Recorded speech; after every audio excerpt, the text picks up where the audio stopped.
Ever feel like you're constantly chasing after things in life? That promotion, that perfect relationship, that sense of inner peace.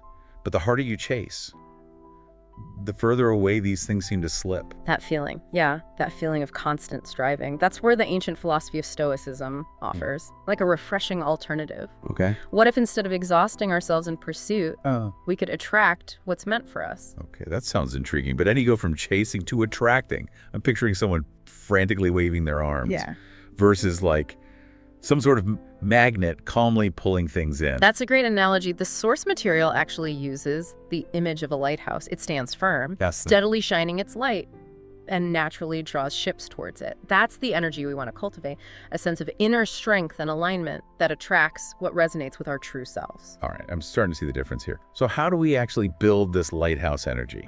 The source mentions 10 Stoic principles. Where do we even begin? A good place to start is by understanding that fear often acts as a barrier, blocking us from attracting what we truly desire. It makes us operate from a place of scarcity and doubt, leading to missed opportunities and unhealthy patterns. That makes sense. When I think about times I've been afraid of rejection, for instance, I either held back or tried way too hard to please people, which never really worked. Exactly, because it wasn't authentic. It wasn't coming from a place of genuine connection or self-assuredness. To quote the Stoic philosopher Epictetus, "He who is not a slave to fear is truly free. When we release that fear, we free ourselves to be our true selves. And that authenticity is what truly attracts." So step one, ditch the fear. Yeah. What comes next on our path to becoming human lighthouses? The next principle is all about the power of visualization. And this goes beyond simply daydreaming. It's about consciously and consistently creating a clear mental picture of our goals. When we do that, we're essentially training our minds to recognize and seize opportunities that align with our vision. So it's like we're building a mental blueprint that helps guide our actions and attract those matching pieces. Precisely. As the Stoic philosopher Marcus Aurelius said, "The soul becomes dyed with the color of its thoughts. The more we focus on positive and successful outcomes, the more we invite them into our reality." This is starting to paint a very different picture from the whole chasing mentality. Okay, so we release fear and visualize success. What's the third principle we need to light up our inner lighthouse? This one involves finding a balance, do your best, and then let go. It's about pouring our heart and soul into everything we do, striving for excellence, but then releasing attachment to a specific outcome. That sounds like a tricky balance. How do you reconcile putting the effort with surrendering control? It comes down to recognizing that we can only control our actions, not the results. We plant the seeds, nurture the soil, provide sunlight and water, but we can't force the plant to grow. We do our part. And then trust in the natural unfolding of events. I can see how that applies to relationships too. You can put your heart into being a supportive partner, but you can't control how the other person feels or responds. You simply do your best and then release the need to control the outcome. Exactly. It's about aligning ourselves with the natural flow of life, rather than fighting against it. Which brings us to the fourth principle. Actively attract what you want. This means aligning our thoughts, actions, and energy with our desires.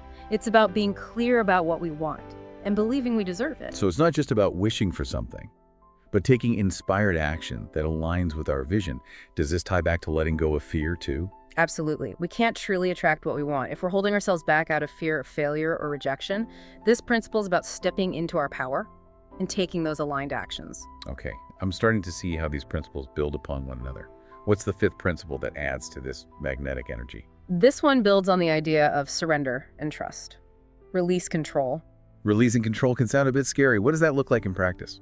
It can feel that way initially, but it's ultimately very liberating. It's about understanding that we don't have to control every aspect of our lives and that things will unfold as they should. To paraphrase Epictetus, make the best use of what is in your power and take the rest as it happens. So it's not about being passive, but rather focusing our energy on what we can influence and then trusting in a larger process at play. Precisely. It's about making conscious choices, taking aligned actions, and then surrendering the outcome to something greater than ourselves. This whole attracting approach feels so much calmer and more empowering than constantly trying to force things to go my way. Okay, I'm ready for principle number 6. What's next on our list? This one is about shifting our focus, about embracing those uplifting moments that are already present in our lives. So instead of dwelling on the negative, We're intentionally choosing to focus on the positive. Does this tie into gratitude in some way? It certainly does. Life is filled with little moments of joy, beauty, and connection. By actively noticing and appreciating them, we cultivate a more positive and magnetic presence. It's like training our minds to see the good, even amidst challenges. It makes sense that cultivating that positive perspective would draw more good into our lives. That's the essence of it. The more we focus on what we appreciate, the more abundance we experience. Speaking of focusing on the positive, the seventh principle is all about authenticity, staying true to yourself. It's about living in alignment with your core values, without any pretense or facade. That sounds simple enough, but I imagine it can be challenging in practice. There's so much pressure to conform, to fit in, to be what others expect us to be. Absolutely. But here's the thing, people are drawn to authenticity. When we show up as our true selves, we connect with those who appreciate us for who we truly are. So it's about letting go of the need to please everyone and embracing our unique quirks and imperfections. That takes courage and self-awareness. Indeed it does. And it ties back to the principle of letting go of fear. When we're not afraid to be ourselves, we radiate a confidence that is naturally attractive, which leads us to the eighth principle, practicing patience and trusting the process. Patience, something I'm always working on, especially in our fast-paced world, where instant gratification is the norm. It's a challenge for all of us, but it's such a vital quality for attracting what we want. Good things take time. Relationships deepen over time. Goals are achieved through consistent effort. Personal growth is a journey, not a destination. So it's about surrendering the need to control the timeline and trusting that things will unfold in their own time. Easier said than done. It certainly is. But as we practice patience, we also cultivate trust in ourselves and in a larger plan, which brings us to our ninth principle: set clear intentions. So it's not enough to have these vague desires floating around. We need to be very specific about what we want to bring into our lives. Exactly. The clearer our intentions, the more likely we are to attract the right people, opportunities, and experiences that align with those desires. It's like having a map that guides our actions and decisions. Without it, we're likely to wander aimlessly. This is really making me rethink how I approach goal setting. Okay, we've got one principle left. What's the final piece of the puzzle? The 10th principle is arguably the most important: cultivating self-love and self-worth. It's the foundation upon which all the other principles rest. I think a lot of people struggle with this one. How do we cultivate self-love? Especially when we're bombarded with messages that tell us we're not enough. It starts with self-compassion, treating ourselves with the same kindness and understanding we would offer a close friend. It's about recognizing our strengths, forgiving our mistakes, and remembering that we are worthy, just as we are. That's a powerful reminder. We often are our own worst critics. We are, but the more we practice self-love, the more we attract love and respect from others. It sets the standard for how we expect to be treated. So we've covered all 10 principles: letting go of fear, visualizing success, finding the balance between action and surrender, actively attracting what we want, releasing control, embracing the positive, staying true to ourselves, practicing patience, setting clear intentions, and cultivating self-love. That's a lot to digest. It is. But each principle builds upon the last, creating a framework for a more fulfilling and magnetic life. It's about shifting our energy from chasing to attracting, from a mindset of scarcity to a mindset of abundance. And the journey begins with understanding these principles on a deeper level. Now that we have a solid understanding of these 10 Stoic principles, let's explore, actually integrate them into our daily lives. It's one thing to understand the concepts, but it's another thing entirely to embody them. I'm ready to dive into the practical side of things. Yeah. I'm all about taking action and making these principles work for me. Where do we start? Let's revisit our first principle.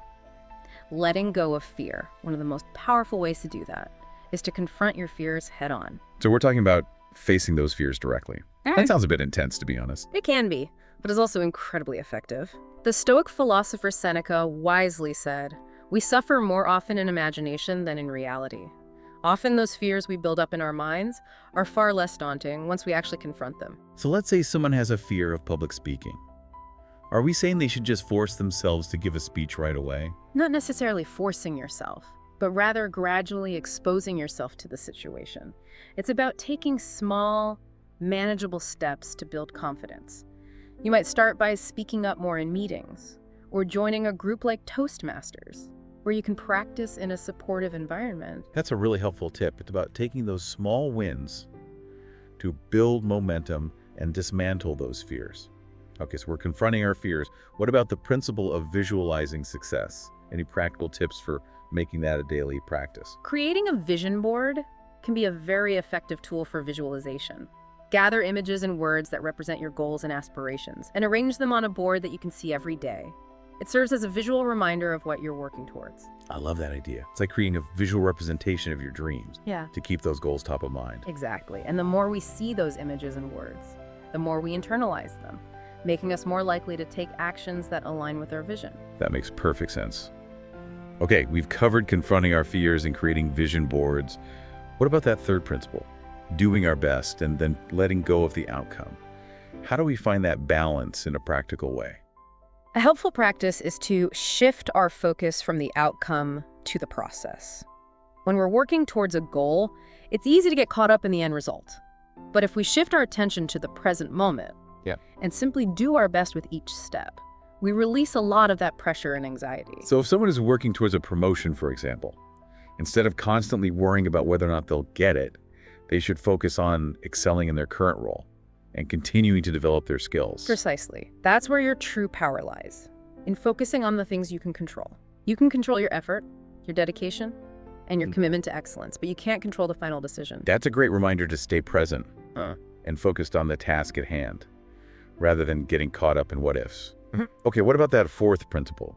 Actively attracting what we want. Are there practical ways to cultivate that attractive energy? One powerful technique is to act as if you already have what you desire. This isn't about pretending or being inauthentic, but rather about embodying the energy and mindset of someone who has already achieved those goals. So if someone is looking to attract a loving and supportive partner, they should act as if they're already in that kind of relationship. What does that look like in practice? It's about cultivating those qualities within yourself, being loving, supportive, and positive. It's about aligning your energy with what you want to attract. I love that. It's about becoming the person you want to attract. It's about embodying those qualities rather than waiting for someone else to bring them into your life. Exactly. And this applies to professional goals as well. If you want to be a leader, start acting like a leader, take initiative, be confident, and inspire others. It's about stepping into that role, even before it's officially yours. That's a powerful shift in perspective. Okay, so we've talked about confronting fears, visualization, focusing on the process, and acting as if.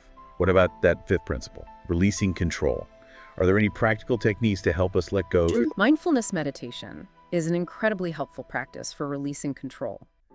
When we meditate, we learn to observe our thoughts and feelings without judgment, which helps us detach from the need to control them.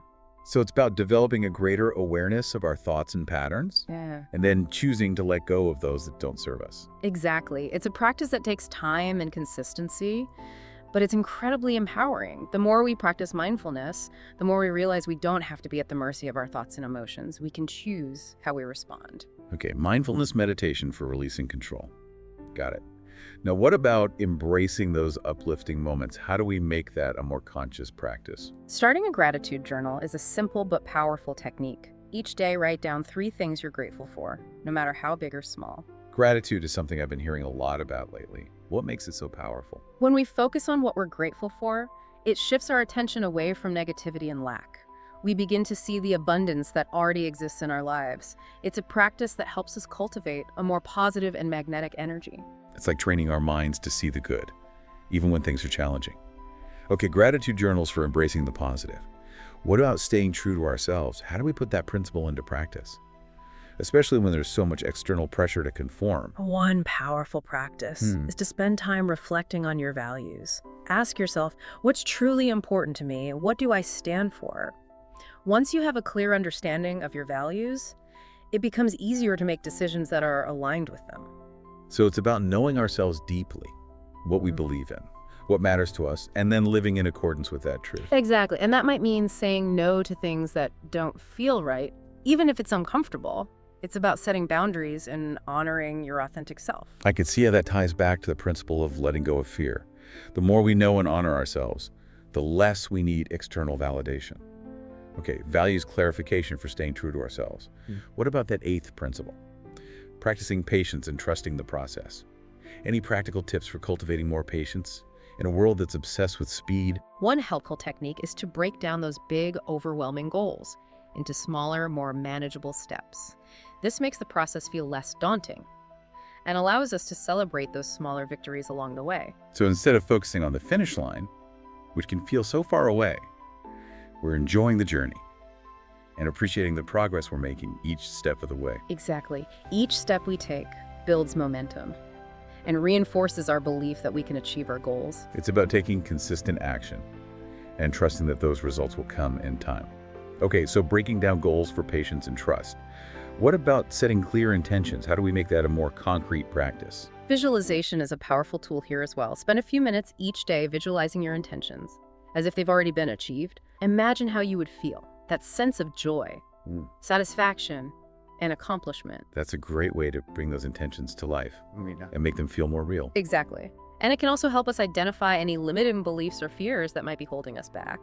We can then work on addressing those blocks so that we can move forward with more clarity and confidence. So we're using visualization as a way to manifest those intentions into reality.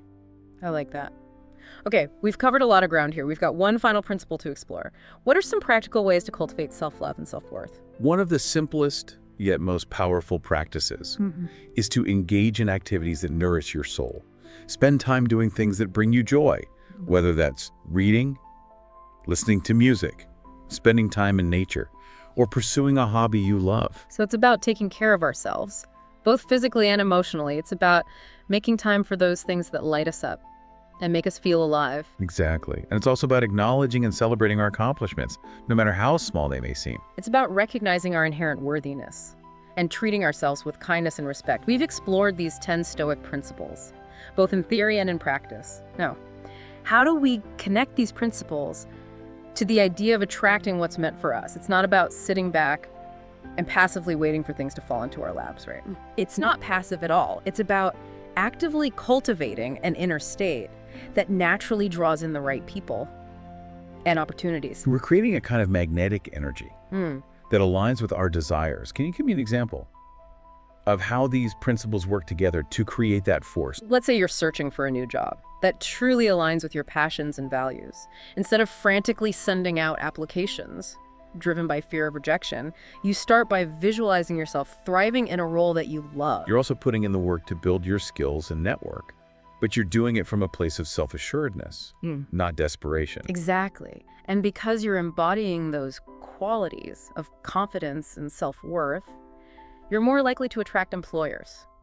You're looking for someone just like you. You're not chasing after any job. Yeah. You're attracting the right job by becoming the best version of yourself. And I imagine this applies to relationships as well. Absolutely. If you're seeking a loving and supportive partner, you start by embodying those qualities within yourself. You set clear intentions about what you desire in a relationship and actively embrace moments that remind you of the joy of connection. And most importantly, you cultivate self-love and self-worth so that you attract a partner who values and respects you. It's about aligning our inner world with our outer world, right? That's the key. When our thoughts, feelings, and actions are in harmony with our desires, we create a powerful force of attraction. This is such a different way of thinking about personal growth and achievement. It's not about forcing things to happen, but becoming a magnet for what we truly want. It's about shifting from a mindset of scarcity to a mindset of abundance, believing that there's enough for everyone and that what's meant for us will find its way to us. This is really resonating with me. It feels like a much more empowering and fulfilling way to live, but I imagine it takes conscious effort to put these principles into practice. It does. It's a journey, not a destination, but the rewards are well worth the effort. So what's the one thing you hope listeners take away from this deep dive into Stoicism and the power of attraction? If I had to choose just one thing, it would be this. You are a magnet. Believe it, embrace it, and witness how your life begins to transform. That's a powerful message and a great place to wrap up our exploration of these 10 Stoic principles. Thank you for sharing your insights with us today. It's been my pleasure. Remember, the more you embody these principles, the more magnetic you become. And the more you attract the life you truly desire. Thanks for listening, everyone. Until next time, keep cultivating your inner lighthouse.